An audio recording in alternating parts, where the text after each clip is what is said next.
This is the story of Zephyr, who after dying in a battle with the god of destruction, as the last human was reincarnated to the past, to save humanity. Zephyr is humanity's last warrior, fighting alone in a world abandoned by the gods. After a brutal, hopeless battle against Tartarus, the god of destruction, the hero finally succumbs to defeat. In one final act of defiance, お前はもう死んでいる。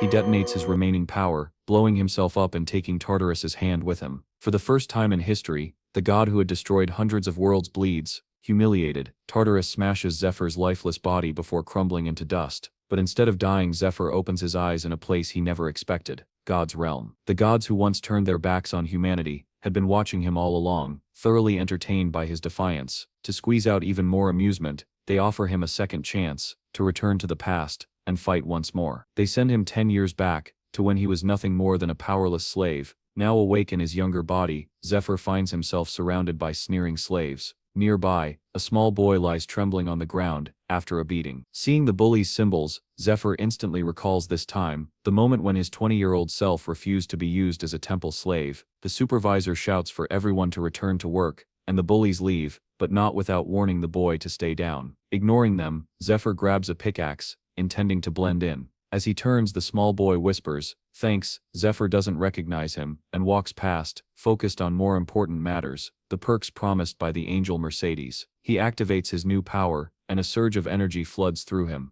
To his amazement, Mercedes wasn't lying. The spell she granted him is far stronger than expected. Within minutes, he's mining at an unbelievable pace, leaving the other slaves stunned. His incredible speed forces them to work harder just to keep up. As he continues, his mind is filled with information about new skills and items, rare, high-level abilities freely given. Before he can process it all, the supervisor storms over, mistaking his brief pause for laziness. When Zephyr doesn't respond, the man raises his whip, but Zephyr catches it effortlessly and hands it back, leaving the supervisor pale and apologetic. The whip hadn't even scratched him, proof of his first perk, an ability that nullifies minor physical damage. By day's end, Zephyr has unlocked 9 perks, each one a step toward regaining his lost power. He mines dozens of sacks single-handedly, earning his team first place. The young boy from earlier looks up in shock. They've never ranked this high before. Zephyr realizes their fates are bound to cross again. The bully team falls silent as the supervisor announces the rankings. The lowest team will have less bread, their share given to the winners. Then he orders everyone to pray to Arya, goddess of light, and the temple's main deity. Every slave bows their head,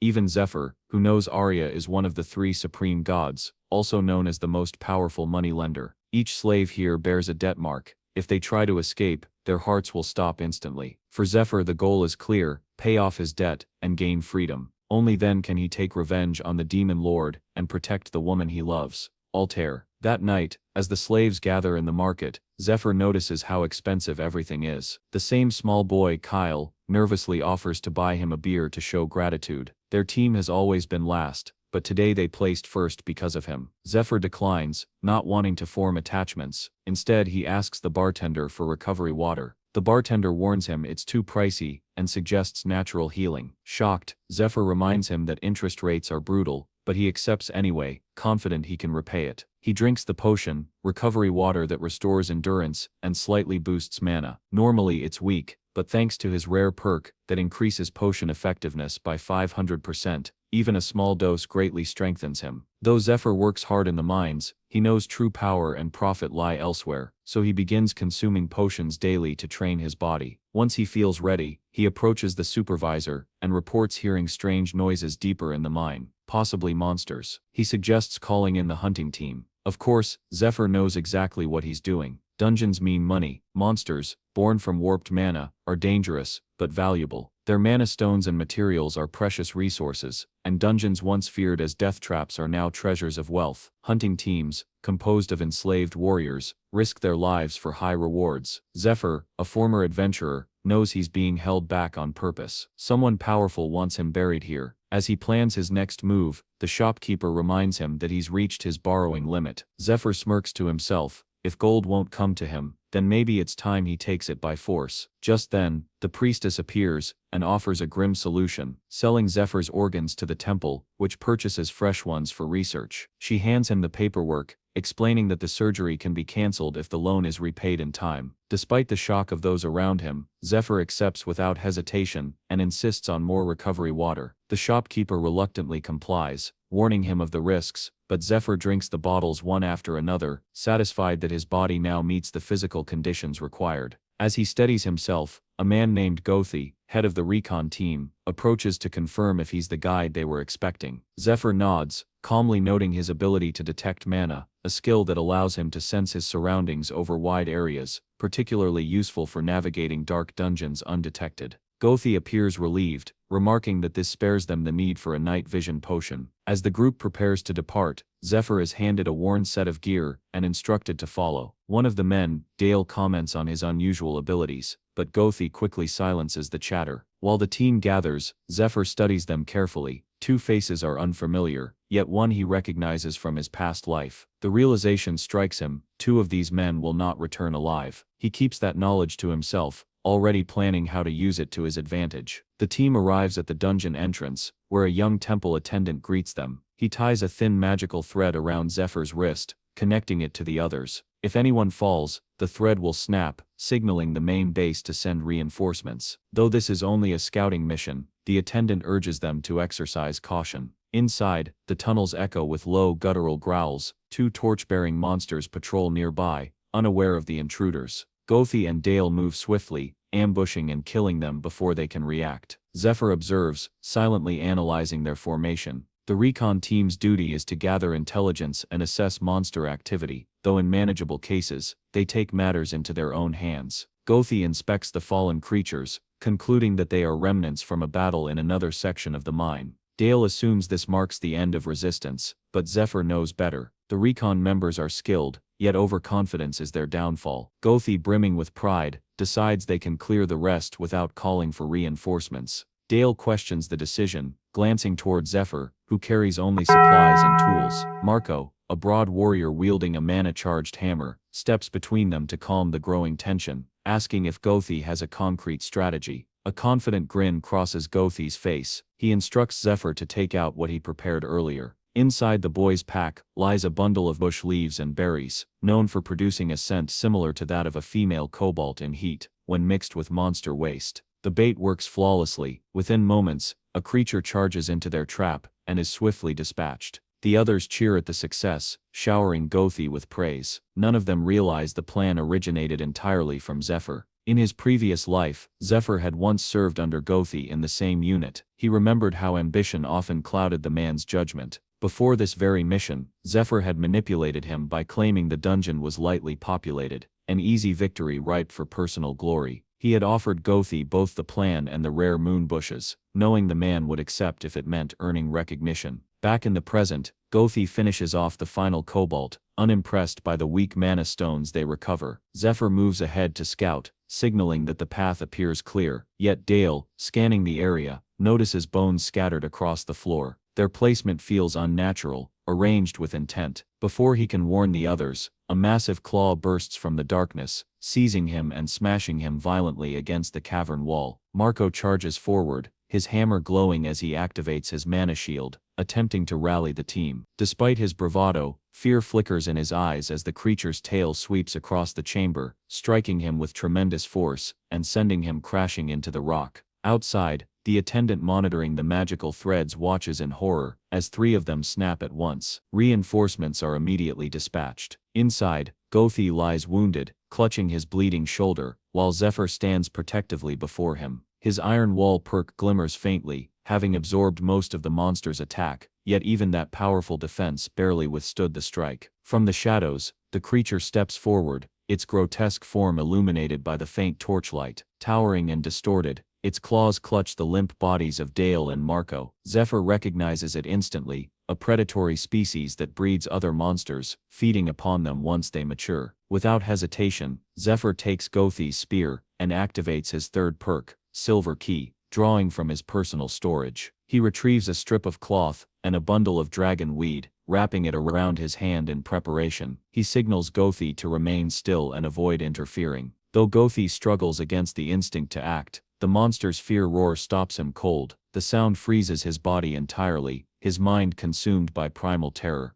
He remembers the words of an old soldier who once described facing such a beast, how entire villages would stand paralyzed, unable to even blink as death descended. The same horror grips him now, yet through the haze, he sees something impossible. Zephyr moves unfazed by the monster's fear ability. Zephyr dashes forward, weaving between its attacks with precision and speed. The dragon weed, amplified by his potion effect perk, nullifies the paralysis completely. He coats his spear in a potent poison, one created by his late friend Fade, an alchemist, who entrusted his life's work to Zephyr before the world's end. The mixture is powerful enough to corrode a monster from the inside out within minutes. Recalling Fade's sacrifice, Zephyr drives the poisoned spear into the creature's chest, and slashes across its arm to quicken the flow. The toxin takes hold swiftly, 3 minutes until it reaches the heart. All that remains is survival. The monster thrashes in fury, its tail lashing out and striking Zephyr, hurling him against the wall. Bones crack, pain floods his senses, yet he rises. The beast charges again, jaws wide to consume him.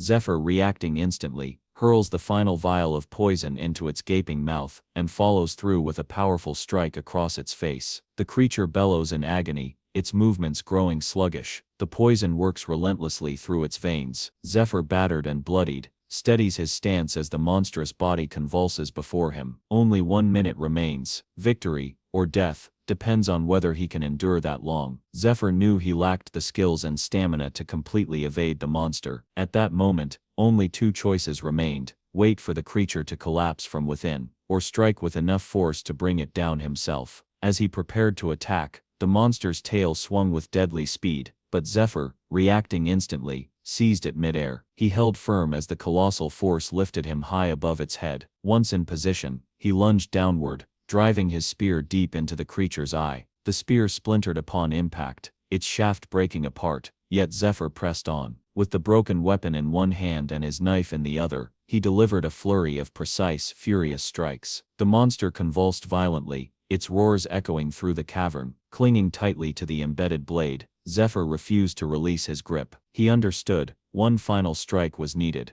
Drawing strength from the mana restored by multiple recovery potions, and amplified by his effectiveness perk, he poured everything into his arm. His fist came crashing down like a storm from the heavens, and the monster fell still. From a distance, Gothi watched in awe and disbelief. He had misjudged the boy. Someone with that kind of raw power would inevitably rise. It was only a matter of time. Yet he also knew the truth. Zephyr, being a minor, had only entered the dungeon through his help. Meanwhile, deep within the jungle, a yellow-haired man lay injured and surrounded by a band of shadowy figures. Trembling, he pleaded for mercy. The man, with a cross-shaped mark on his forehead, gave a silent signal. His massive companion obeyed instantly, crushing the man's skull in a single brutal motion. Moments later, the corpse twitched, and from within, a centipede crawled free. With a swift motion, the marked man cut it cleanly in half, declaring that the insect bore the demon lord's mark, proving their target had been an infiltrator after all. Later, the marked man returned to report to his superior, Matthias, but Matthias remained unmoved. 7 operatives had been lost during the mission, and he questioned whether one confirmed spy justified such a cost. The subordinate argued that with the grand raid only a month away, the temple must be purged of traitors now, or risk disaster. After a long pause, Matthias agreed to discuss it with the hunting division, but warned the man not to make him look like a fool again.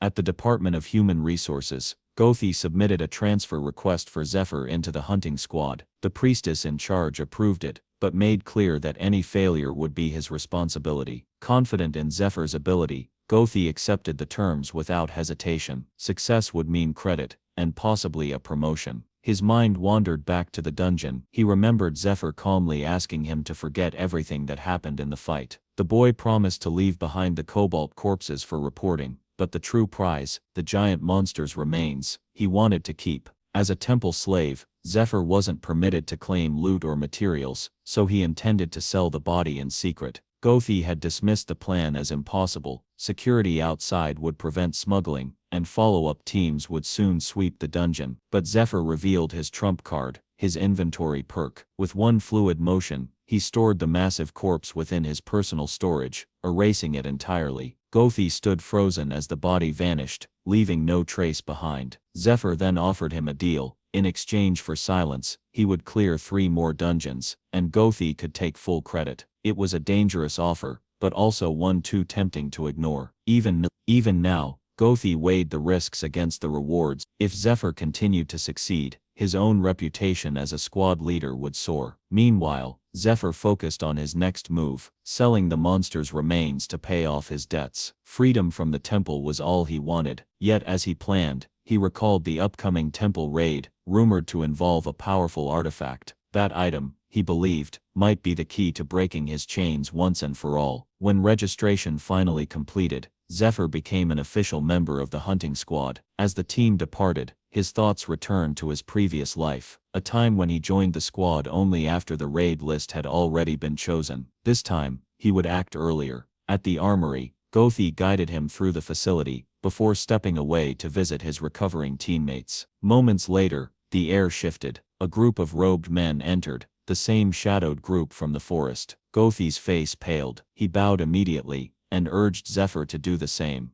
As the group passes, everyone bows in silence. However, as they pass by Zephyr, the marked group leader senses something unsettling about him, but continues walking. Once they're gone, Gothi explains that they are official inquisitors, agents no one dares to provoke. He warns Zephyr to show respect to the group ahead of them. These people have the authority to label anyone a heretic without consequence. Their leader Sahaku is especially dangerous. Known as the Mad Hound, he has a reputation for enjoying the act of killing, and Gothi urges Zephyr to be careful around him. But just as he's explaining all this, Sahaku suddenly appears and calls out to them. Gothi nearly panics as Sahaku begins walking toward them. The man points directly at Zephyr, referring to him dismissively as a minor. He throws off his cape, revealing himself fully, and demands to know Zephyr's position. Before the boy can respond, Gothi nervously steps in to introduce him as a teammate, but Sahaku immediately shuts him down, making it clear he's not interested in anything Gothi has to say. The tension rises. Gothi can feel Sahaku's killing intent radiating off him, and starts trembling from fear.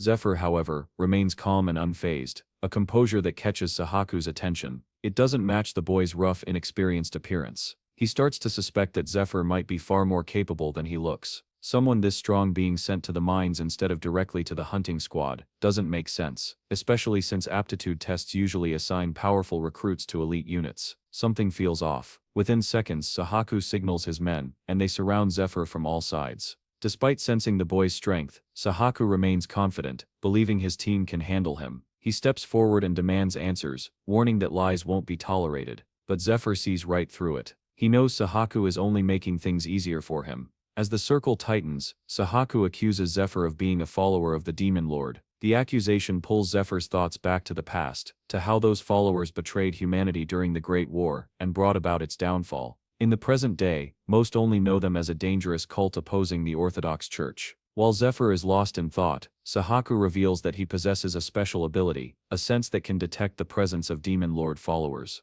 And right now, his instincts are screaming that Zephyr is dangerous. With a grim look, he begins the interrogation formally, declaring himself an agent of the Inquisitors. The atmosphere grows heavy, but Zephyr doesn't flinch. Instead, he calmly suggests they move somewhere private to continue their talk. The request catches Sahaku off guard. Then, with quiet confidence, Zephyr adds that there are too many people watching, and it would be awkward once he starts beating the nonsense out of him. Sahaku is furious but keeps his composure. He refuses to believe that someone like Zephyr could possibly defeat him. With a sharp motion, he and his team activate a powerful skill, a large triangular portal that forms around Zephyr, trapping him at the center. It's the Red Field, a battlefield skill that greatly boosts the caster's power and stats. Still, our Chad doesn't panic. He takes a stance, one so unusual, it looks almost alien, and it throws Sahaku off. But the Mad Hound doesn't hesitate. He charges straight at Zephyr, confident in his advantage inside the Red Field. He leaps in, unleashing a flurry of knife strikes, but Zephyr dodges each one effortlessly, slipping just out of reach while countering with sharp precision. Sahaku, surprised and frustrated, slides low and tackles him, but the moment he makes contact, it feels like hitting solid steel. For the first time, Sahaku realizes he's underestimated his opponent. Zephyr responds with a sudden barrage of powerful blows, each strike landing cleanly. Sahaku collapses to the ground, unconscious, or possibly worse. Before Zephyr can catch his breath, a spiked mace comes flying at him. He blocks it just in time, though the impact sends him sliding backward. The attacker is the group's tank, wielding a massive weapon with brute strength. Zephyr throws out a mocking taunt to provoke him, and it works. The bozo hurls his mace with enough power to shatter the ground, sending debris flying. Gothi is frozen in disbelief. He can't comprehend how Zephyr took down Sahaku so easily, with what looks like strange unfamiliar martial arts. Yet even against the tank's relentless attacks, Zephyr continues to dodge every strike with smooth, precise movements. This gives Gothi a flicker of hope. If Zephyr humiliates Sahaku's entire team, maybe there won't be any punishment tied to him by association. After all, he's supposed to be Zephyr's leader. But that hope fades fast when someone nearby mutters that it's already been 5 minutes. The longer the fight lasts, the stronger Sahaku's squad becomes inside the red field. True enough, Zephyr begins to feel it. The tank's attacks grow heavier, faster and harder to avoid.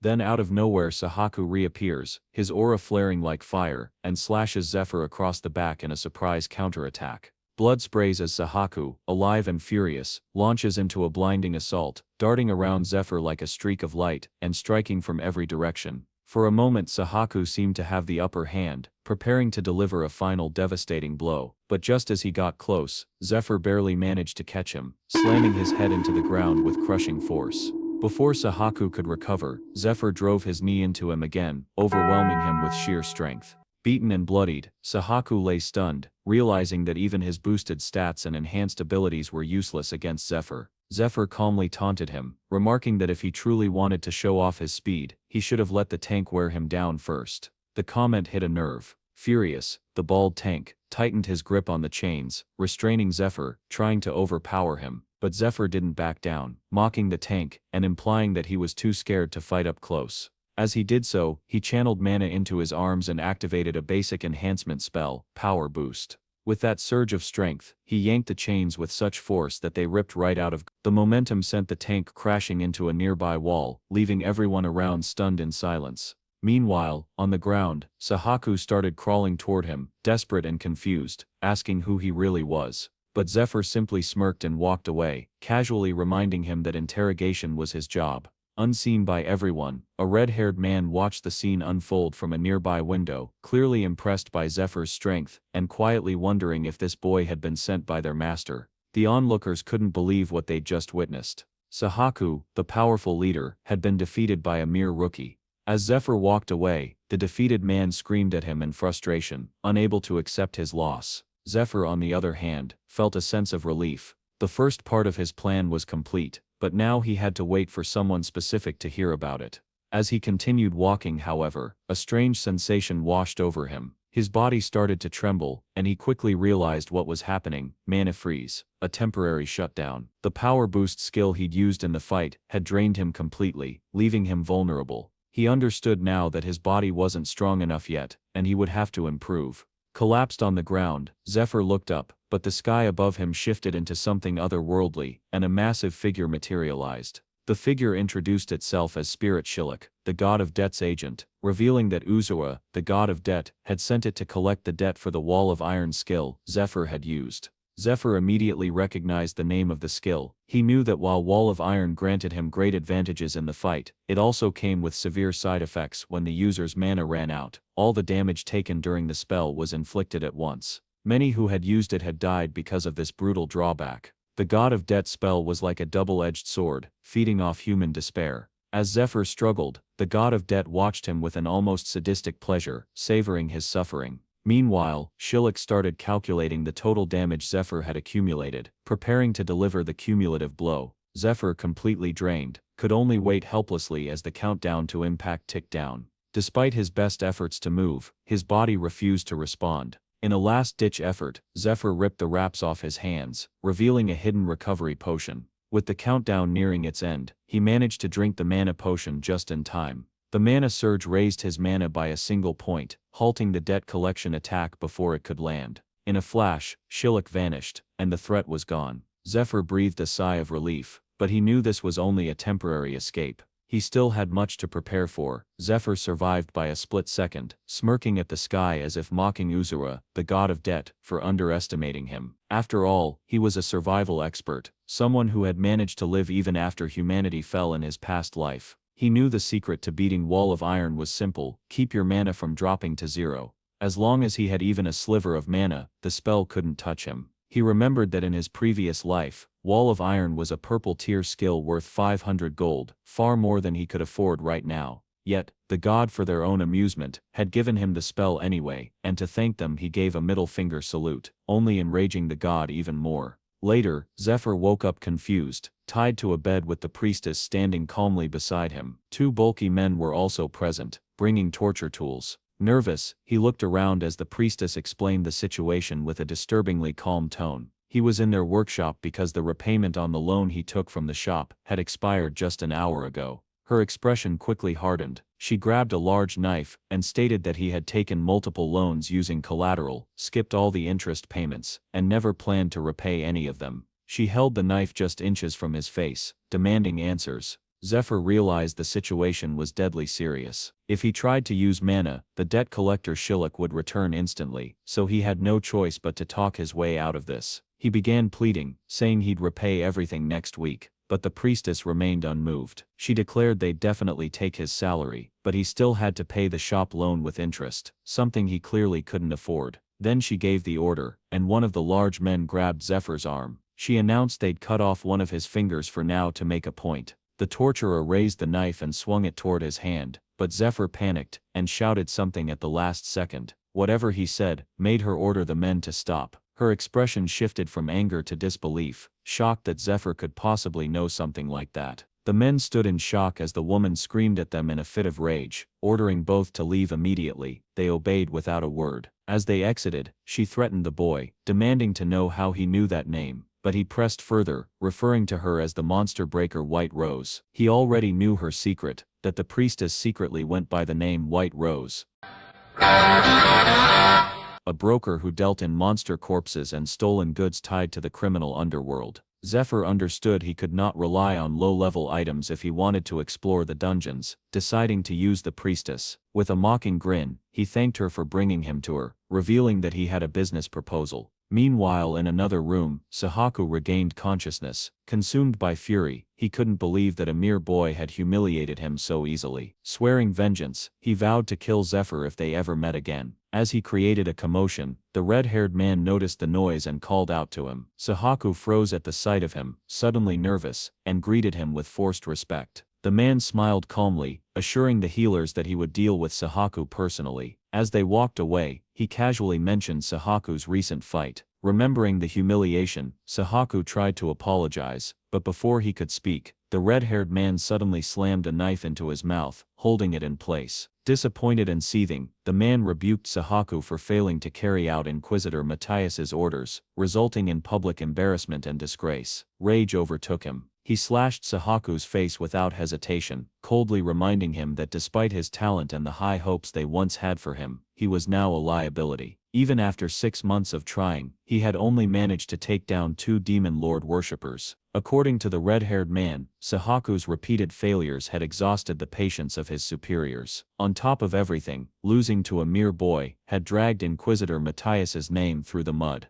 Hearing this, Sahaku collapsed to the ground, pleading desperately for another chance. The red-haired man, firm and unyielding, ordered him to kill the boy who had defeated him, stating that only then would they even consider his future. The weight of the ultimatum sank in. Sahaku realized that if he couldn't manage to kill Zephyr, he would lose the red uniform, and with it, his authority. Before leaving, the red-haired man dropped a glowing purple orb in front of him, claiming it might help. Sahaku instantly recognized it. The orb bore the unmistakable aura of a demon lord worshipper. Shock washed over him, but the red-haired man remained unmoved, leaving the decision to Sahaku: use it and take the risk, or leave it and lose everything. As the door closed behind him, Sahaku stared at the orb, haunted by the memories of the many slaves he had killed using his authority. If he lost the red uniform, he knew there was no redemption. He would return to slavery, and this time there would be no mercy. Everything he had clawed for would vanish. Years of manipulation, obedience, and survival washed away. Driven by desperation and rage, he grabbed the purple orb and decided to use it. Maniacal laughter filled the room as he clutched the artifact. Meanwhile, the red-haired man smiled,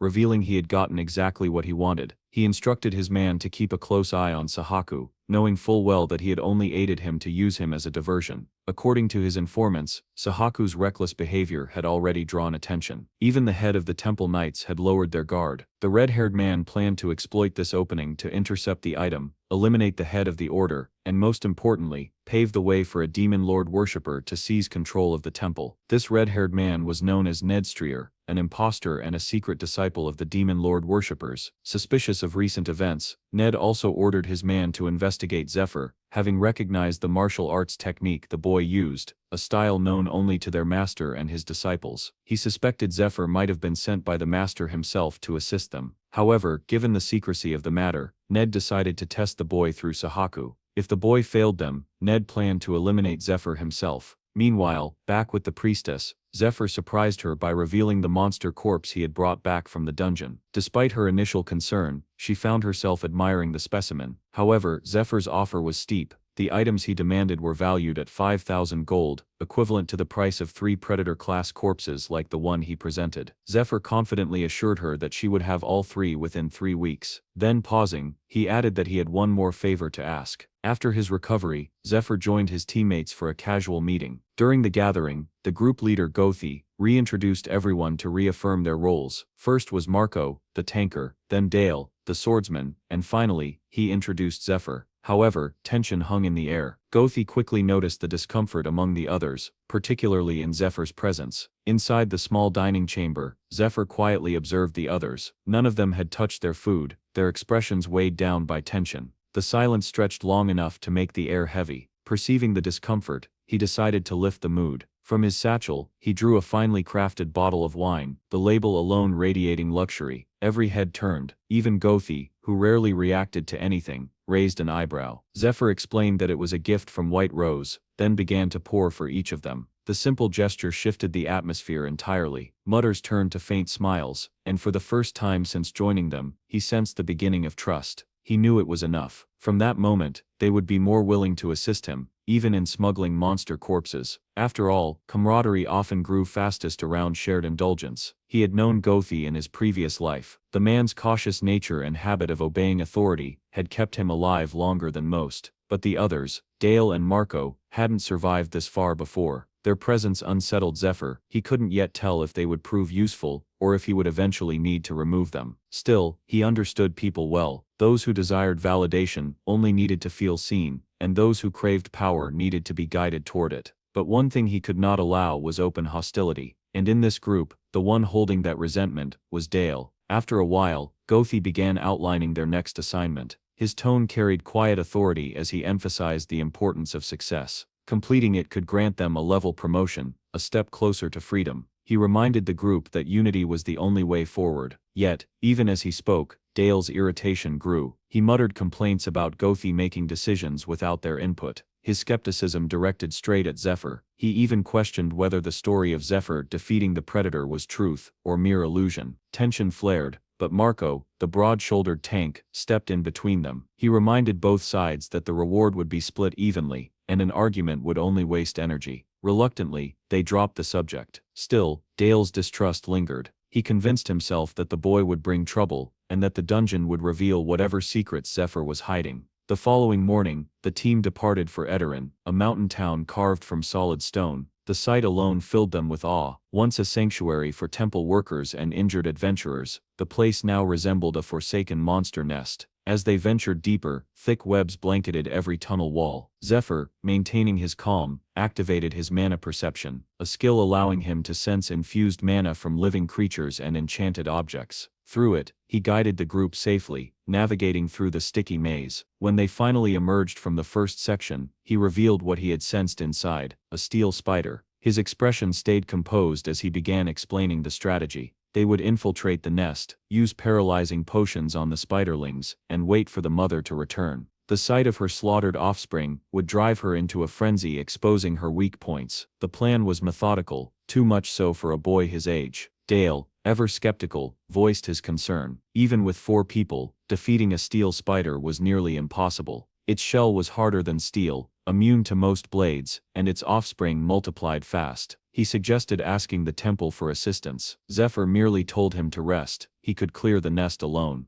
The quiet confidence in his voice only deepened Dale's doubts. Moments later, the group began their descent. Dale, distracted by his thoughts, accidentally brushed his hand against a web strand. In an instant, it clung to him, and a chorus of screeches echoed from the darkness. Dozens of spiderlings crawled toward him. Zephyr reacted immediately. He pulled Dale away, positioning himself between him and the swarm. The spiderlings lunged, biting into Zephyr's arm, but their fangs failed to pierce his skin. Without flinching, he slammed them into the ground, his expression calm and focused. Ordering the others into formation, he reminded them to wrap their weapons in their capes, a precaution against the sticky webs. The tactic worked. Even as strands clung to the fabric, their weapons remained free to swing. Dale and Gothi coordinated attacks, herding the swarm together. Once the spiderlings gathered, Zephyr unleashed a single devastating strike, obliterating them all at once. When the dust settled, the group stood in silence. Dale, wounded and humiliated, was startled when Zephyr offered him a healing potion without hesitation. Watching him, Dale realized the boy had likely anticipated everything, even the moment he would get caught. His mana perception made him see what others couldn't.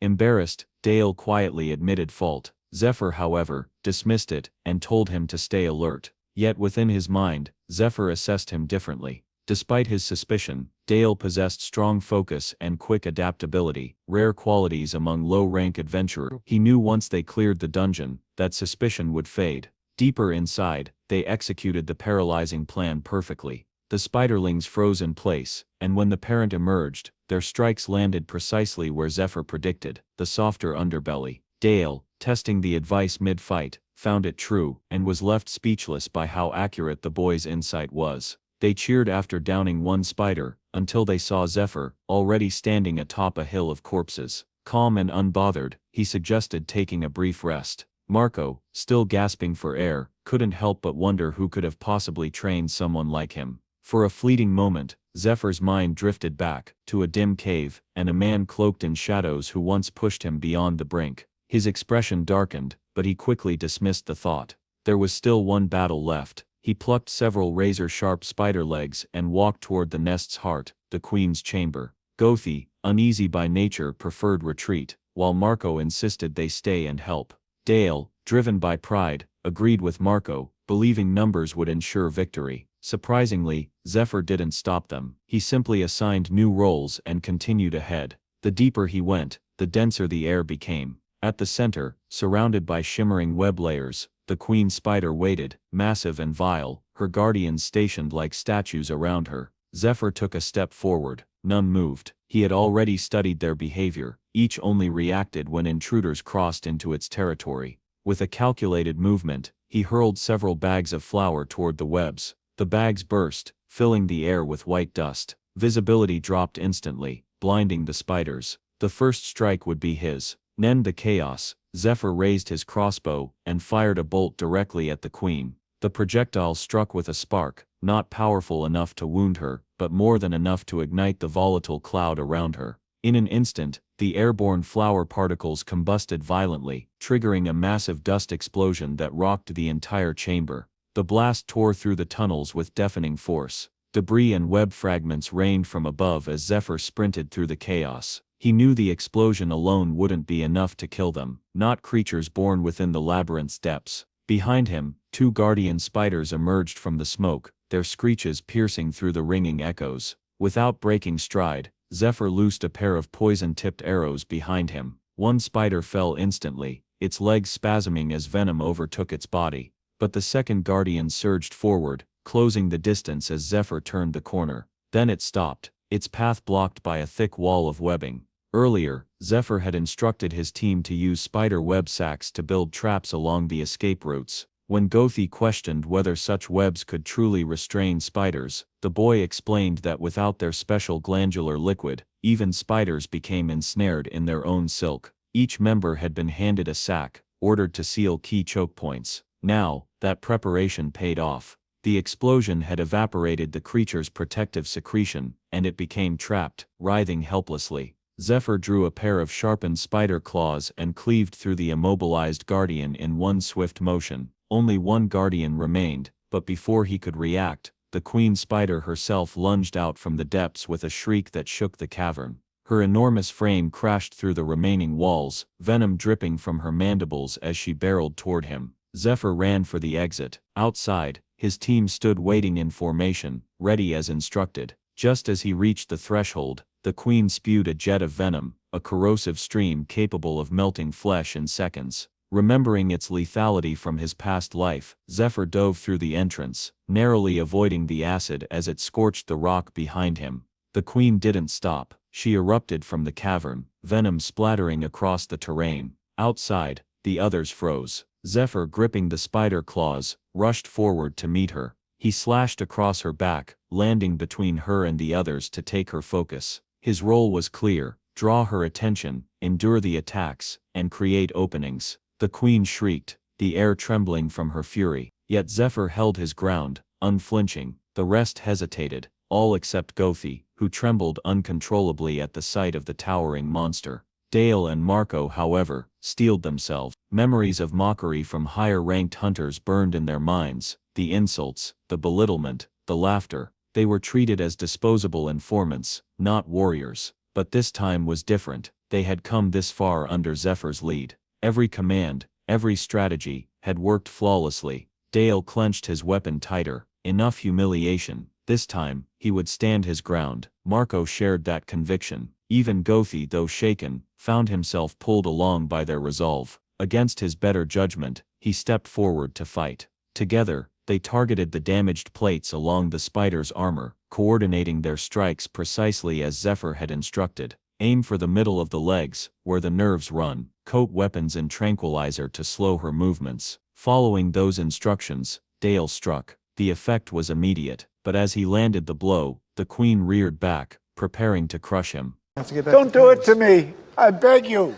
Before the strike could land, Zephyr descended from above, intercepting her attack mid-motion. His claws sliced through her limbs, forcing her to recoil. Every move radiated calm precision. He maneuvered between the spider's frenzied blows as if he'd already seen them before, and in truth, he had. Watching him, Dale finally understood. The boy wasn't simply fighting, he was controlling the battlefield. He remembered Zephyr's earlier words: the queen would be blinded by rage after her eggs were burned, focusing only on the largest threat. And now, that prediction proved true. From the rear, Dale noticed something else. The queen's hind legs barely moved. She relied solely on her front half, exactly as Zephyr had explained. Her anatomy limited her, and he had exploited that weakness perfectly. The realization hit hard. Zephyr had fought monsters like this before. He was no novice. With renewed confidence, the group pressed the assault. The tranquilizers began to take effect. Gothi drove his spear deep into one of her legs, but it became stuck.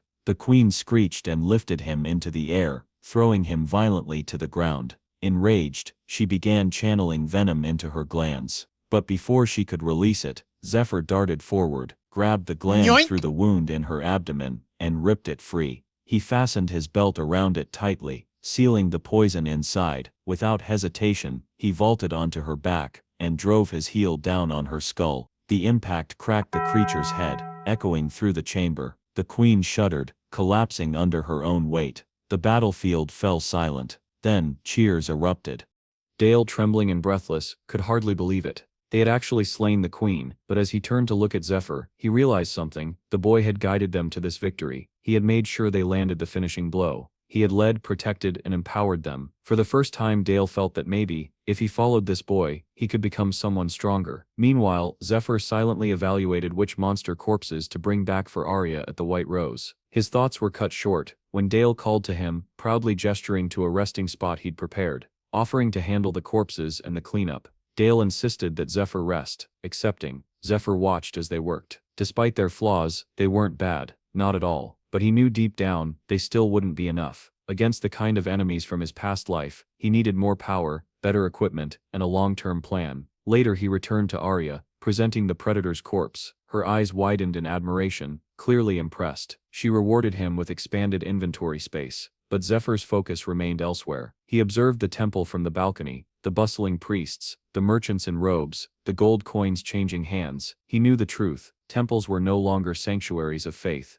They were businesses, fortresses of influence, that traded protection for devotion. Safety had a price, and someday, even that would become impossible to buy. Later in a private meeting, Arya informed him of the results. The sale had gone well, he'd cleared 48% of his total debt. The temple would take another 20% as their share. Then she mentioned she'd arranged lab cleaning duty for him, granting him night access to the lab's equipment in exchange for maintenance. Zephyr accepted the offer without hesitation, far better than sneaking in as before. But as they spoke, a shadow approached from the hall. A voice called out to Arya, calm yet carrying authority. Turning around, Zephyr's eyes widened. It was Ned Streer, the red-haired inquisitor. Arya greeted him lightly, teasing that he must be there for a loan, or perhaps another failed courtship attempt. But she knew better. Ned wasn't here for pleasantries. He was here for the boy. Zephyr had humiliated Sahaku, and Ned was his superior. Trying to diffuse the tension, Arya politely moved to escort Ned away, but he ignored her, his gaze fixed on Zephyr as a faint smile curved across his lips. He called the boy's name, then with an unsettling calm, invited them both for tea. The room grew cold. With that same eerie smile, Ned Streer asked if Zephyr happened to know Sahaku, and though the air thickened with hostility, Zephyr's expression didn't waver. He simply denied knowing anyone by that name. As they stared each other down,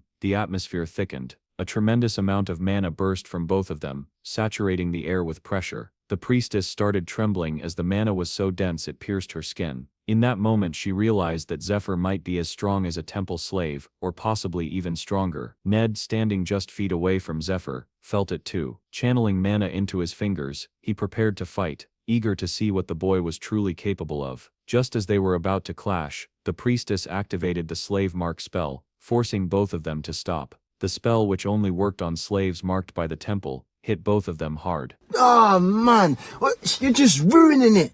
They dropped to their knees instantly. The priestess walked over and slapped Zephyr without hesitation. Then, grabbing him by the collar, she dragged him away while scolding him for nearly getting himself killed. While walking away, she turned toward Ned and coldly revealed that the boy was hers to toy with, warning that if he ever tried to mess with him again, she would kill him. Once they were in a secluded area, she finally explained the truth, that Ned was a dangerously deceptive man, a demon in disguise. According to her, no one had ever defeated him in battle. Everyone who tried ended up dead. However, Zephyr found her explanation uninteresting, which frustrated her to the point that she yelled at him, reminding him that he was her main source of income. But as she noticed the bruise forming on his face from her earlier slap, her tone softened. She reached out to touch it, feeling a bit guilty. Zephyr, however, pushed her hand away, claiming that what had happened wasn't a fight, just a greeting. Deep down though, he knew Ned had been fully prepared, and had deliberately come out to provoke a battle. Without saying much else, Zephyr turned and left for the lab, quietly asking the priestess for a favor before leaving. Meanwhile, back at the temple grounds, Ned brushed the dust off his clothes, still processing the intensity of the slave mark spell. From the beginning, Ned hadn't been a temple slave. It was his master's command that had placed him there, but he had always felt disgust toward the temple and its people, yet he had followed orders, even when they made his skin crawl. However, Ned had been shocked when his master revealed that 2 demon lord worshippers, who had infiltrated the temple disguised as priests, had been executed.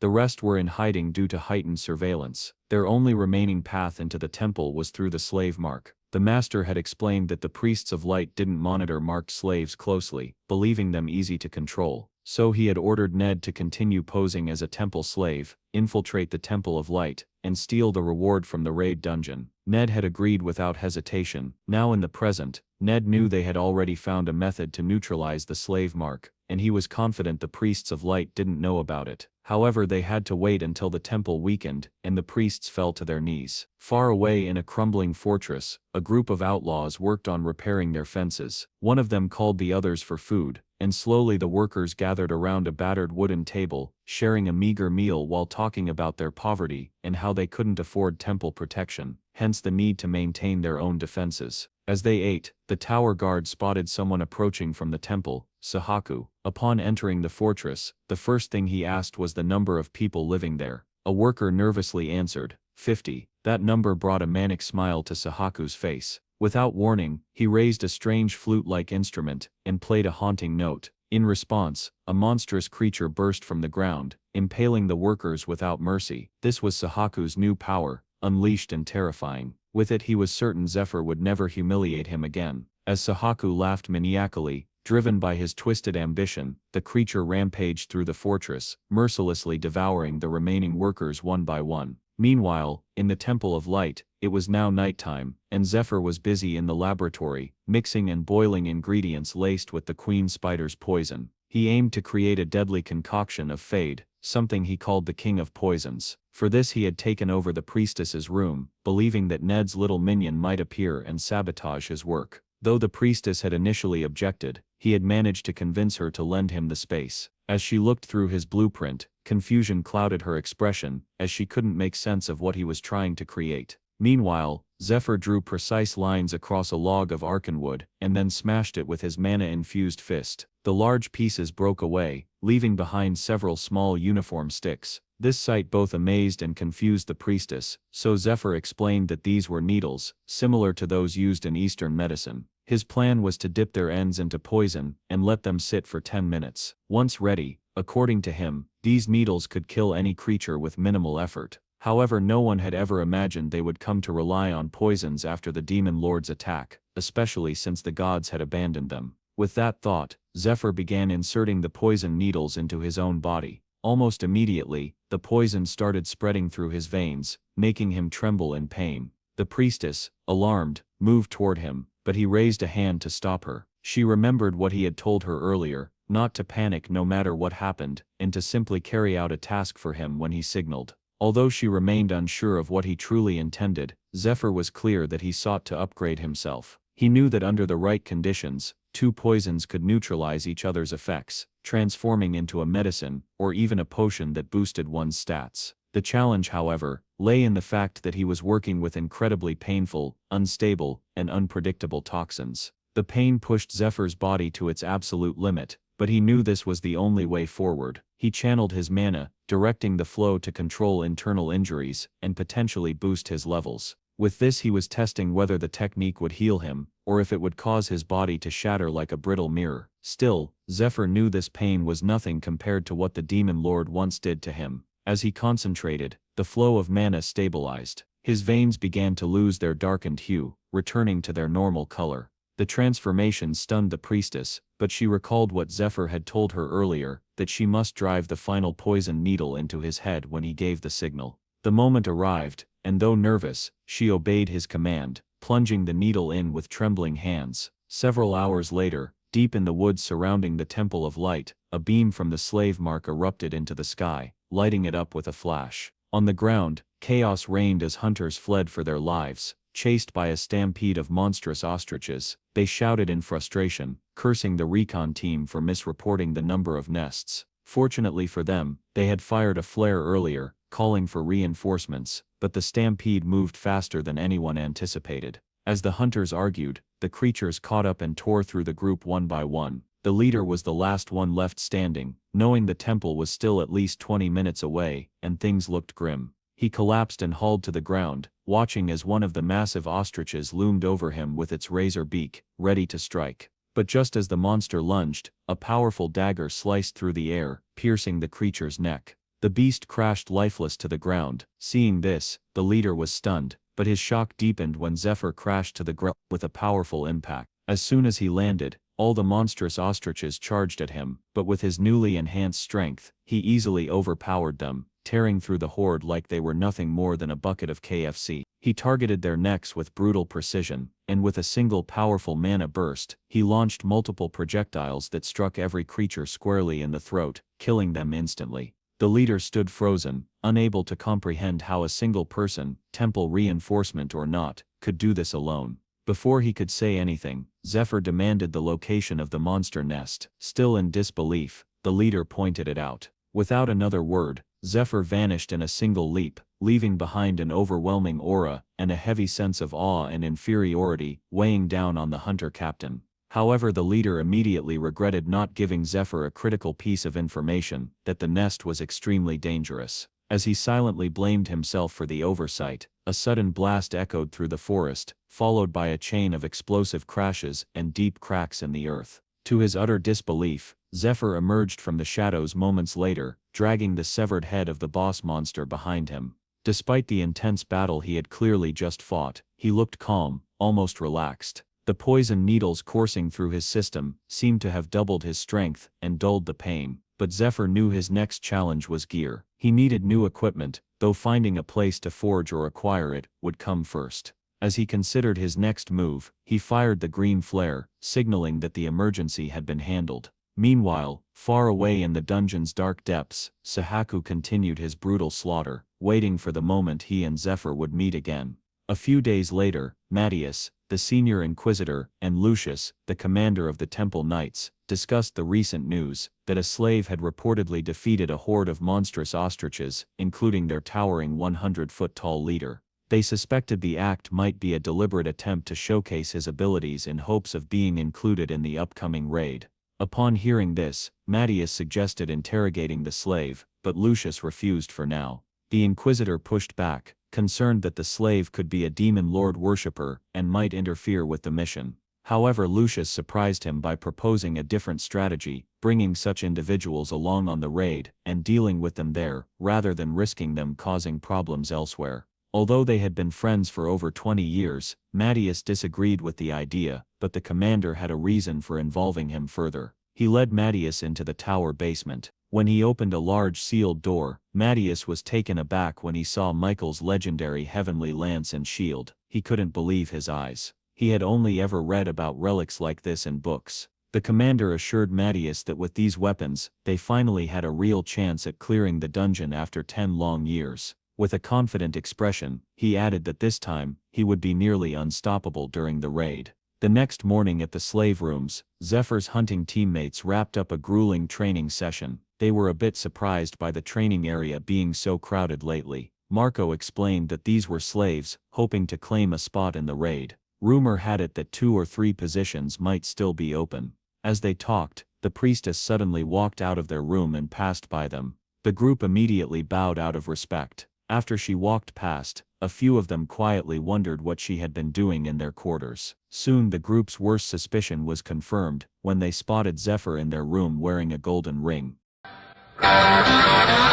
They stared in disbelief, unsure how he had managed to get such an item from the priestess. Zephyr, however, brushed it off casually. Internally, he knew the ring was no ordinary accessory. It was the Ring of Purification, an item that boosted mana flow and enhanced magical defense. The priestess had given it to him after his upgrade session, claiming she had more items like it that could help improve his stats. This gesture made Zephyr suspect that she was motivated by money. Meanwhile, the priestess walked toward her room, lost in thought. She was thinking about Fani, the now defunct guild of assassins known for using poison to enhance their stats and eliminate targets. Zephyr's growing skill in hunting and his poison-based upgrades made her wonder if he might be a former member. She recalled that the guild had fallen apart years ago due to internal conflict, but rumors persisted that wealthy individuals were still seeking their poisons or surviving members. She considered the possibility of profiting by keeping Zephyr close. If she equipped him properly, he could bring in significant value. But first she needed to find the right gear for him. Zephyr, sensing her thoughts, was surprised she had come to the conclusion that he might be part of an assassin group. Still, he saw the upside. If she spread that rumor, his intended target might eventually come looking for him. Coming out to the hunting team, Gothi was sweating, commenting on Zephyr managing to get a ring from that mommy. The others agreed as well. But just as Zephyr prepared to talk to them about the dungeon, someone suddenly slammed at the door. Dale checked and found a note pinned to it with a knife. It was an official order to leave immediately and report back on the situation. The group was confused about who would deliver an official document in such a strange way, especially one stamped by the hunting team. Zephyr also took a look and instantly recognized the handwriting. It was Ned's. Realizing this, he became excited, seeing it as a personal challenge. Without wasting time, Zephyr headed out and began flashing through the woods, moving quickly while contemplating the upcoming raid. This raid wasn't a typical mission. It would take place in the Tomb of the Fallen Princess, a massive ruin left behind by an ancient kingdom. It was known to be extremely difficult to conquer, with no one having reached the boss room in over 10 years of attempts. To even qualify for the raid, a person had to either be a slave assigned to a priest, or a top-ranking member of a hunting team. Zephyr knew his current team wouldn't make it to the top ranks in time, so he planned to rely on Ned. As a slave directly under Matthias, Ned had the influence to get someone included. Zephyr hoped to earn a recommendation from him. He was confident Ned wanted to test him anyway, possibly even suspecting him to be an ally sent by the Demon Lord. As these thoughts ran through his mind, Zephyr moved quickly through the mountain paths until he crashed through a watchtower. As the dust settled, a familiar voice called out to him, and he instantly recognized it as Sahaku. He paused and told Sahaku to go home, clearly puzzled about why he was even there. The ugly Sahaku gave an evil grin, claiming he had been feeling pretty horny for him these past couple of days. As Zephyr stood there confused, Sahaku suddenly pulled out a knife, attempting to show off some new power. But before he even finished speaking, Zephyr flashed past him and dropped him to the ground with a single strike. He frowned, frustrated that Ned seemed to be hiding something, especially if he was sending someone like Sahaku instead of coming himself. Thinking he might be nearby, Zephyr called out.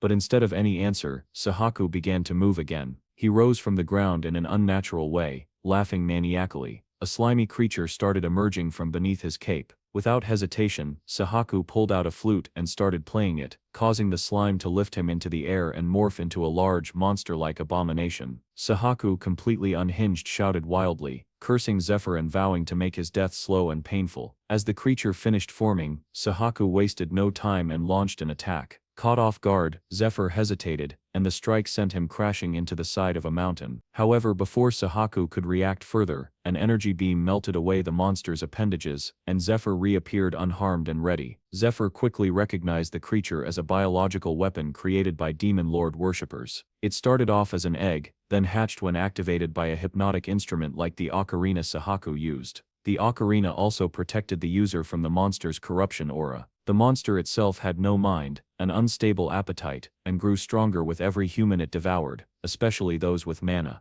This made physical attacks nearly useless. As Zephyr analyzed the situation, the creature grabbed and wrapped him with its appendages. This reminded him of the corruption aura, which activated the moment this monster touched someone. Once infected, the victim's mind slowly deteriorated, until they became violent and unstable, often turning against even their own allies. This creature was one of the Demon Lord's creations designed specifically to wipe out humans. As Zephyr became entangled in the monster's grip, Sahaku started laughing uncontrollably, confidently claiming that Zephyr's mind was now fully corrupted. But Zephyr had the mommy ring with him, a relic that carried a curse removal ability. It activated, completely dissipating the monster around him.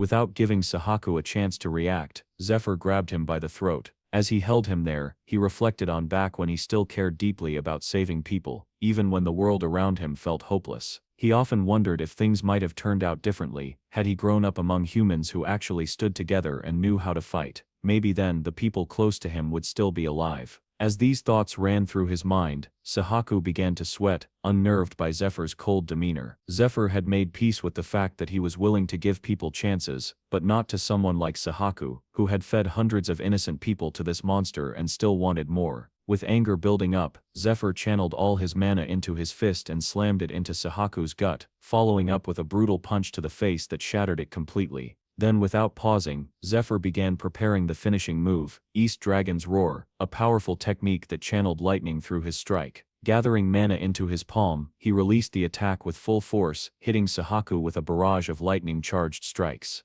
The attack burned Sahaku to a crisp, so thoroughly that even Zephyr felt slightly unsettled by the result. Still, he was satisfied with the outcome. Afterward, he picked up the flute. Knowing the monster couldn't be taken down with physical attacks alone, and required elemental magic, he began to play. He was aware that the creature could be destroyed with a single precise hit, but he also needed to be cautious about using too much mana in the process. As Zephyr played the annihilation code on the flute, the magical tones began unraveling the bonds holding the monster together. At that moment, Ned arrived, landing nearby and visibly surprised to hear Zephyr playing a song known only to Demon Lord worshippers. Zephyr noticed him and instantly realized he was right. Ned had come to find him. He had been waiting for this moment, but now he understood that he must convince him he was truly one of them. As he reflected, he remembered the man who had once trained him, the same person he had failed to protect. This time he wanted to repay that debt, and to do that he knew he must get closer to Ned, no matter what it took. While Zephyr was lost in thought, Ned drew his sword. Watching Zephyr fight had apparently convinced him that he was too dangerous to leave alive. He charged forward with his sword glowing, but to his surprise, none of his strikes landed as Zephyr dodged every one with ease. Ned quickly realized the danger and spun around to block an incoming counterattack.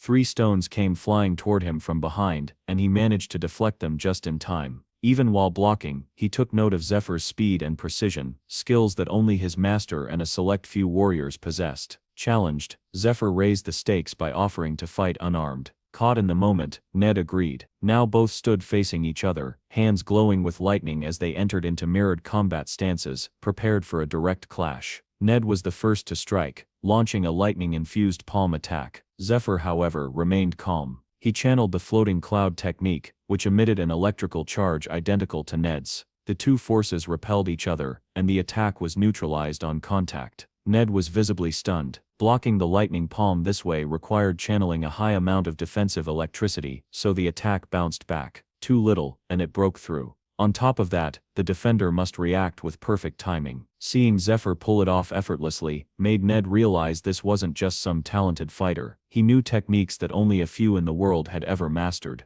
Until now, only Ned and his brother had successfully used that specific counter, an advanced form of the Dragon King's secret martial art. The technique originally belonged to Jinjiang, a high-ranking demon lord worshipper who climbed to power by mastering and preserving the Dragon King's hidden arts. Among his many disciples, only two were ever taught the true secrets, his own son and Ned himself. Jinjiang trained only those two to keep the Dragon King's techniques from spreading. That was why in the present, Ned was struggling to believe what he had just seen. Not only had this unknown boy used the technique, he had also destroyed their sacred biological weapon, a monster carefully prepared for the upcoming raid. Now Ned wasn't sure who Zephyr really was, or why he was here. Zephyr caught the shift in his expression, and immediately seized the opportunity. Calmly, he lied, claiming that if Ned believed there were only two disciples, then he had been kept in the dark. He showed him the ring and raised the question that if the Dragon King's art was so exclusive, what happened if one of the disciples died?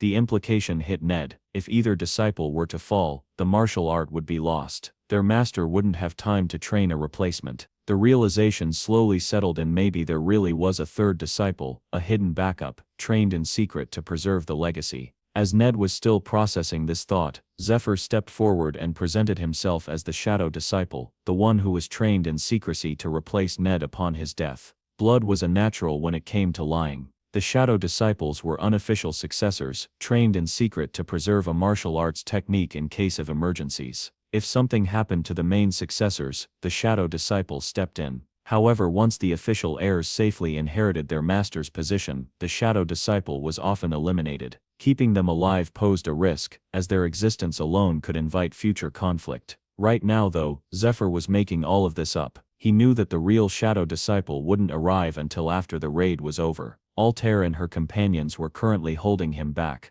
Thinking of Altair, he smirked slightly, imagining her caught up in strange tasks. He decided to take full advantage of the situation. Ned, still somewhat suspicious, revealed that he had already confirmed with their master and had been told no disciple had been sent. This implied Zephyr was lying, but in truth, Ned hadn't contacted their master at all. He knew that if he tried, he might expose Zephyr's bluff and lose the chance to handle the matter himself. Ned had already decided that if Zephyr did anything questionable, he would kill him without hesitation. Zephyr, sensing this tension, doubled down on the lie. He claimed he had been given a secret order to quietly join the raid party and take Ned's place if anything went wrong. He even referenced Ned's mission to retrieve the dragon heart and escape. The dragon heart was a powerful magical core found within a dragon's chest. It granted immense power, but was incredibly rare. One lay buried deep within the tomb of the fallen princess, the very dungeon where the upcoming raid would take place. Zephyr knew that Ned's unmatched speed gave him the best chance of escaping with the stone, but he boldly claimed he could do the job better.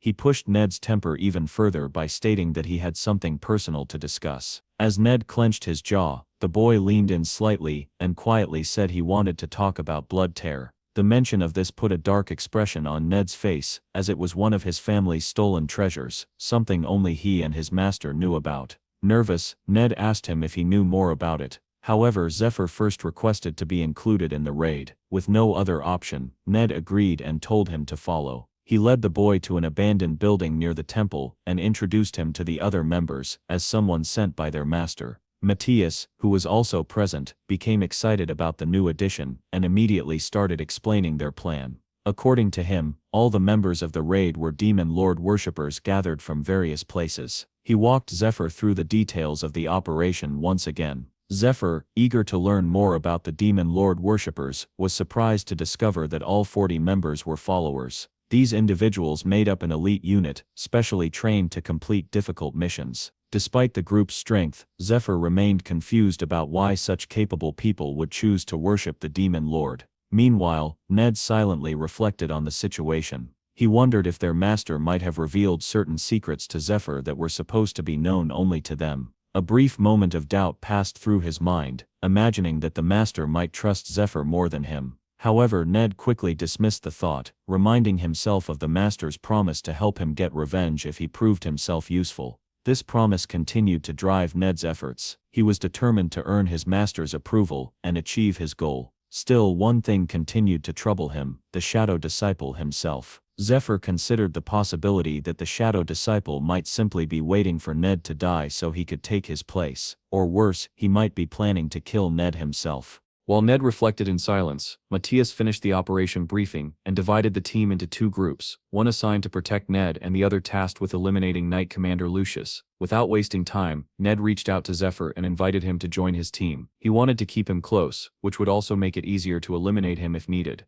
Receiving the invitation, Zephyr paused for a moment. He remembered that in his previous life, Ned had been consumed by his desire for revenge. That obsession had caused him to place his trust in the wrong person, someone who had ultimately led to his downfall. Despite this, Zephyr also remembered that Ned had been a fiercely loyal individual. If he could bring him over to his side, Ned might become a powerful ally. With that in mind, Zephyr agreed to work with him. In his previous life, Zephyr had missed out on relationships like this, connections that could have changed the course of his path. This, he recalled, was the first of those missed chances. He vividly remembered the maniacal version of Ned, who had once taught him the Dragon King-style martial arts. The next day, the list of raid members was announced along with instructions on where to gather, train, and handle logistical preparations. Everything was going according to plan for Zephyr, and he knew he needed to get ready. He decided to visit his former team to say goodbye, having already cleared 3 dungeons for them as promised. The team members were genuinely thankful, and Zephyr assured them that this progress should soon lead to their promotion.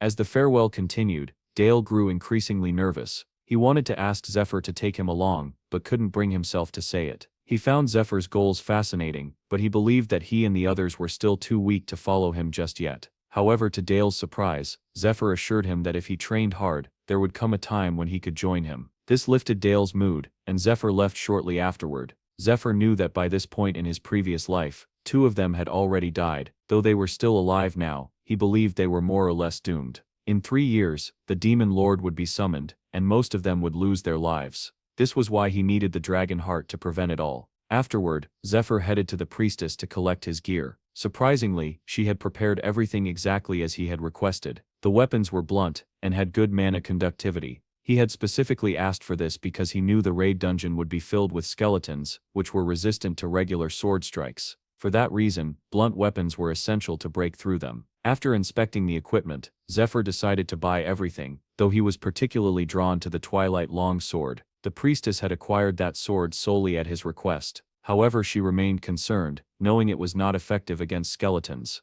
Meanwhile, Zephyr thought about the dungeon itself, how even after 10 years of effort, the temple had failed to conquer it. Yet now even the Demon Lord worshippers were willing to risk everything for it. Also, everyone in the raid was technically Zephyr's enemy, and Ned still didn't trust him. He knew that if he failed to win him over, they may end up fighting to the death this time. As they continued their discussion, an instabide named Agilia arrived. She worked as an enchanter for the temple's lab and greeted them politely. In this world, enchantments involved imbuing items with mana and magical energy, and Agilia was among the best at the temple. Once she settled in, she used a holy light spell to fully infuse Zephyr's items with light energy. This process was part of the dungeon preparation, as the boy wanted to ensure his gear was ready before facing off against the other raid members. After the enchantment was complete, they paid Agilia. To Zephyr's surprise, the cost was quite low. He wondered if the priestess might have pulled some strings to lower the price. Curious, he decided to settle his own debts with the priestess, and noted that she hadn't taken any commission from his previous trades.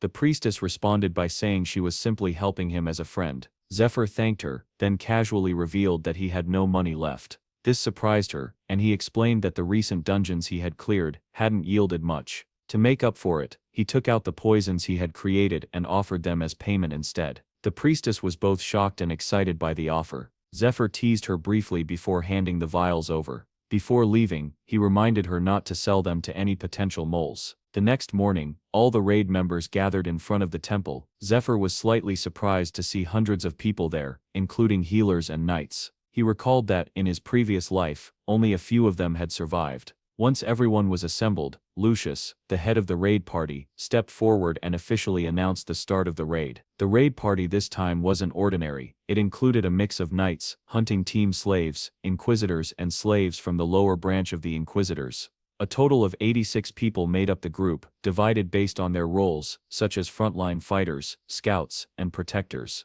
There were also long-range attackers supported by recovery buffers. All members fell under the leadership of 4 key figures, which included a priest, a priestess, Matthias, and the highly revered Lucius. Lucius held a respected position, partly due to the stigmata mark bestowed only upon those loved by God. Those who received this mark not only gained special powers in life, but also became angels after death, serving the gods in the afterlife. Many considered it a great honor just to see him in person. Zephyr found it surprising that someone of his status even chose to appear before them. While thinking about this, Zephyr noticed Ned staring at him with clear frustration, which unsettled him. Meanwhile, Lucius began addressing the raid members. He referenced a prophecy stating that, after 10 years of failed attempts, this year they were destined to succeed. According to him, everyone taking part in the raid would be remembered as legends, and the slaves among them would be granted their freedom. He also announced that all participants must undergo 2 weeks of brutal training. After the announcement, the crowd joined in prayer to Almighty Arya, growing wild with excitement and devotion. With that, the training began. The first task was to climb the summit of Screams, where the training grounds were located. As Zephyr ascended, he grew increasingly annoyed by how Lucius called all of this an honor. He knew the truth. Clearing the dungeon wasn't about glory, it was business. He understood that politics played a major role in organizing the raid. Securing labor, gathering proper equipment, and preparing the team all required years of effort. And to fund it all, they needed investors. For Zephyr, it was clear this raid was less about divine purpose and more about careful planning and financial backing. They began constructing roads and cities in the newly secured area to capitalize on the rising value of land, effectively turning the operation into a business. The Temple of Light, now functioning as the third parish, served as Lucius's base of operations, where he prepared participants for the raid and regularly oversaw their training. As the training progressed, the Holy Priestess set up a mock battleground using training golems, practice dummies, and her own spells. When the battle started, the dummies began attacking aggressively, sending the raid members flying in all directions. Many struggled to keep up and quickly became overwhelmed. However, Zephyr and Ned easily tore through the training obstacles, turning the session into a personal competition. While attacking, Ned reminded Zephyr not to use the Dragon King style, then charged at a golem ahead of him. Seeing this, Zephyr prepared his own strike. Their attacks hit the golem at the same time, bringing it down together. Afterward, the group took a short break. Observing their progress, the holy priest started feeling hopeful. He saw promise in the current group of slaves, especially in Ned and Zephyr. He believed that, with their presence, this team might actually stand a chance in the dungeon. Soon the healer completed his recovery spell and informed everyone that they could resume training. Thanks to continuous healing support, the group began to feel the intensity of 2 weeks of training stretch into what felt like 2 months. Time passed this way, and eventually the end of the training period arrived.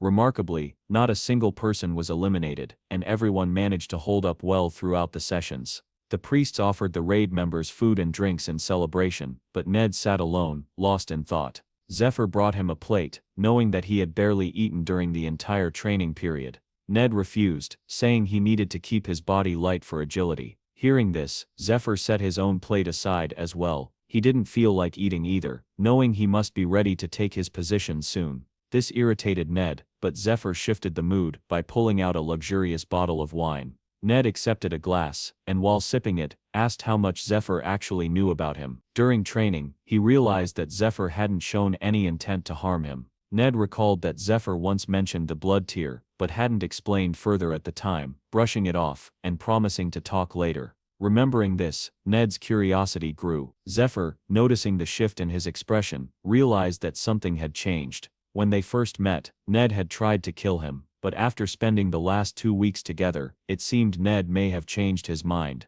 Zephyr responded by correcting Ned's question. Instead of asking what the blood tier was, he should be asking where it was and who possessed it. After saying this, Zephyr leaned in and whispered something in Ned's ear. Look at my lips, you're ruining it.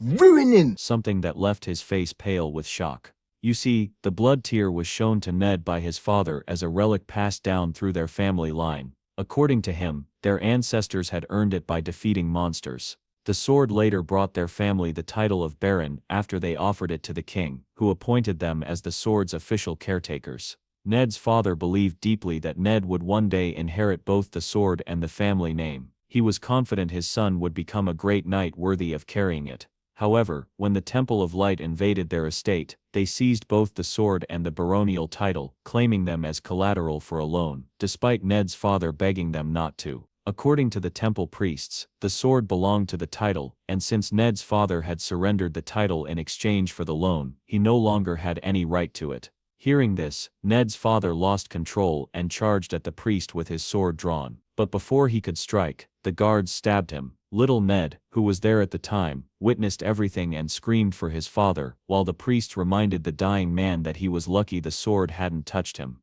If it had, even his son would have been executed. 12 years ago, this kind of event wasn't uncommon.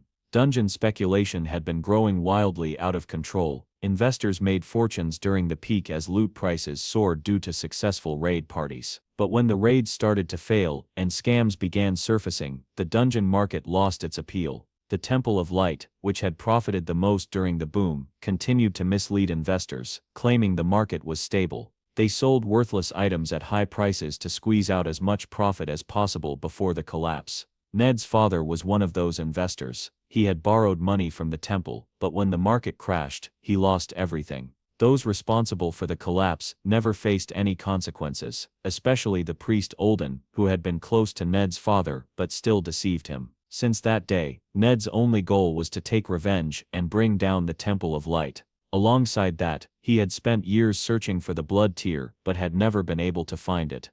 Back in the present, Ned couldn't believe it when Zephyr revealed that their master possessed the blood tear sword. According to Zephyr, the master had also disclosed that the 12 apostles of the demon lord were secretly running the organization while disguised as high-ranking priests within the temple. This revelation deeply shocked Ned. Zephyr also told him that the master had lied when he promised to help him get revenge. As Ned walked with the raid party, the weight of the betrayal sank in. He knew now that the master only wanted them to retrieve the heart so he could deliver it to the leader. If that happened, Ned wouldn't ever get the chance to strike back. Once the heart was handed over, they wouldn't be able to touch the ones responsible. He realized they had been manipulated from the beginning. The master he had once considered family had betrayed him, and he knew Zephyr wasn't lying. There was no way he could have known what the master had said about helping him with his revenge unless it was true. Thinking about all of this, Ned felt lost and uncertain about what to do next. After some time, the raid party arrived at the entrance of the tomb of the fallen princess. Even before entering, several members began to shiver due to the overwhelming dark energy surrounding the place, while others felt excited at the challenge. Despite the unease, the group entered and stepped onto the first floor of the dungeon. The priestess pointed to purification amulets embedded in the walls and explained that this level had already been cleared and purified. The dungeon contained a total of 9 floors. Everything up to the 7th floor, including the gatekeeper on the 8th, had already been cleared. However, due to the lingering evil energy from the lower floors, monsters continued to appear. As skeleton monsters began to emerge, the raid squads prepared to engage, their excitement building at the chance to fight. Meanwhile, back at the Temple of Light, Lucius's uncle, head priest of the 3rd parish, welcomed reinforcement forces sent from the central parish. They had arrived to provide support while the temple's main forces were out on the raid. However, the head priest remained unaware that the central parish leader, Olden, the very man leading the reinforcements, was actually a secret worshipper of the demon lord. Back in the dungeon, the raid party pushed forward, tearing through the endless wave of skeletons. These undead creatures continued to appear, due to the lingering presence of their fallen princess, Eurydice,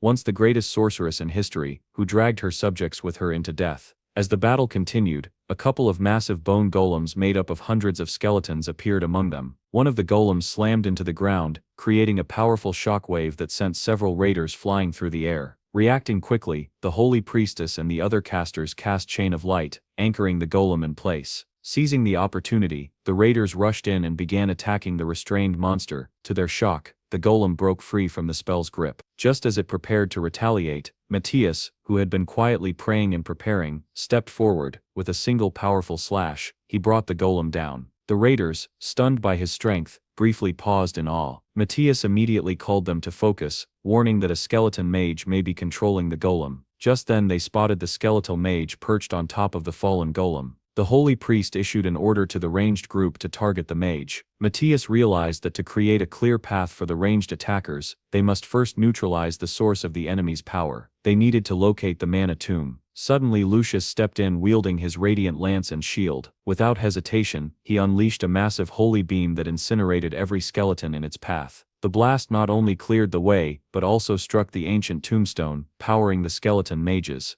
In one sweeping attack, Lucius destroyed both the tomb and the mage. He then turned to the others, and ordered them to finish off the remaining enemies. Meanwhile, the priestess watched in amazement, noting that what took the entire team 30 minutes to accomplish, Lucius completed with a single attack. Zephyr and Ned also stood stunned by the sheer power of the shining lance. With the 8th floor now cleared, the group decided to set up camp there for the night to rest and recover. As the others rested, Zephyr quietly examined a nearby wall, searching for something, and eventually, he found it. Elsewhere, in a temporary meeting room set up within the dungeon, Lucius briefed the other head members about the 9th floor. He proposed that they clear all the tombstones before approaching the boss room. The priestess disagreed, arguing that heading directly to the boss would be more efficient. However, Lucius firmly reminded the group that the last raid had failed because they took the shortcut. Although they had reached the boss room, they were surrounded by waves of skeleton soldiers and lost many lives. He refused to make the same mistake, even if it meant spending extra days clearing the path. Hearing that, the priest understood that even the slower approach would result in casualties, and the burden of those deaths would fall on the survivors. One of their top priorities now was to preserve Lucius's mana and health, so that he could face the boss and secure victory for the team. He recalled how, during last year's raid, the group had frozen in place upon reaching the boss gate,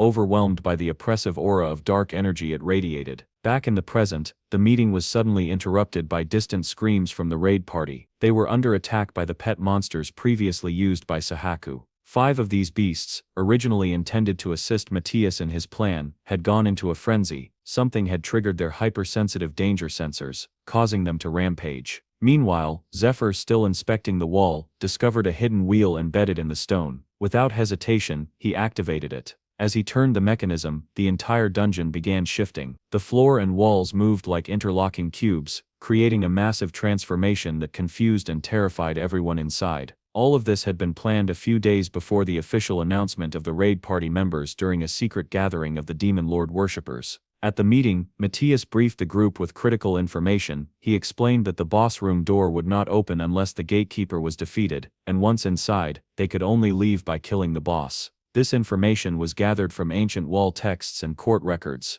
One of the members questioned whether they could simply break through the dungeon walls, but Matthias explained that the deeper they went, the stronger the protective barriers became. At the lower levels, the walls were as hard as steel. However, Lucius had a plan. He intended to use the stake of faith as a wall breaker. This item was an unbreakable pillar, and Lucius's strategy was to wedge it into the door, keeping it permanently open. Since the item could not be destroyed, this would guarantee the door remained accessible. With that in mind, Matthias instructed the attack group to eliminate Lucius. The plan involved dragging the boss monster toward Lucius while pushing it away from the door. During this chaos, Ned was assigned to steal the dragon heart. Once he made it out through the door, with the heart, they would awaken the corrupted creatures. These creatures were powerful monsters that devoured humans, and corrupted anyone they came into contact with. While Lucius and the other high-ranking leaders had magic resistance, and were unaffected by the corruption, the rest of the raiders did not have such protection. Once the corruption spread, the affected raiders would begin attacking each other, creating the distraction they needed. In the confusion, the boss monster would be able to finish off Lucius. According to Matthias, once they successfully escaped, they would report the mission as a failed raid to the temple. The group also received a special drug from their leader, designed to disable the slave mark, preventing the priest from using any forced commands. Along with that, each member was given an ocarina flute, which could summon corrupted monsters to aid in their escape. This part of the plan excited Zephyr. It made his task of stealing the dragon heart much easier. At the time of the raid, acting outside of the original schedule, Zephyr used the flute and activated the corrupted monsters earlier than intended. The sudden appearance of the creatures caused widespread panic and chaos throughout the raid party. He knew the healers were present, so most of the raiders would survive the chaos. As Zephyr moved forward with his plan, the leaders spotted him. Matthias noticed him and remembered seeing him once before, when Ned brought him to the gathering. However, he was confused about what Zephyr was doing there now. Realizing he had been seen, Zephyr pressed a hidden button and turned a concealed wheel built into the wall. It was part of an old protection mechanism from when the dungeon was once used as a shelter during the demon invasion era. The device randomly altered the dungeon's internal structure. Zephyr, having encountered this mechanism before, was familiar with how it worked and used it to his advantage. As he escaped, Lucius caught a glimpse of him and instantly recognized him from Matthias's earlier mention. Suspecting him to be a demon lord worshipper, Lucius attempted to use the slave mark's force command. To his shock, the command failed. Matthias also noticed this and immediately realized that Zephyr must have taken the special drug he had distributed earlier. Enraged, Matthias charged his sword with powerful energy. However, before he could strike, Ned appeared in a flash and sliced through his arm using his flexible sword. Matthias stood in disbelief, unable to accept that Ned was betraying him as well. While pursuing Zephyr, Ned, despite blocking Matthias's attack, remained concerned about Lucius's response. At that moment, Lucius also released a holy beam from his lance, aiming directly at Zephyr. To his surprise, the boy dodged it with ease. His evasion was the result of a powerful luck perk, an ability granted by the gods when he was reincarnated back in time. This perk allowed him to receive bursts of extreme good fortune during 3 critical moments. Back in the present, Zephyr knew the dungeon's shifting structure created unexpected openings, passages that hadn't existed before. With the help of his luck ability, he hoped to locate one that led directly to the boss room. As he flashed forward, searching for such an opening, he was suddenly caught off guard. Ned had caught up to him. But why was Ned helping Zephyr? Earlier, after the training ended, Zephyr had revealed that he knew about Ned's plan to steal the dragon heart and escape, even if it meant betraying the team. However, he had also warned him that according to his prediction, he would die if he followed the original plan. If he truly wanted to survive, they would need to defeat the boss together instead. The warning had shocked Ned. At the time, he had lashed out, angry at what he saw as a reckless and foolish idea. But Zephyr had calmly insisted that he had a better plan, one that could change everything. As Zephyr laid out the plan, he found it reasonable, but the real issue was trusting him. He questioned what Zephyr meant when he said Ned would die if he followed the plan, especially since he was fast and skilled in the Dragon King-style martial arts. Zephyr had explained that trying to absorb the dragon heart without a special technique would be fatal, and he mentioned knowing someone who could help Ned absorb it safely.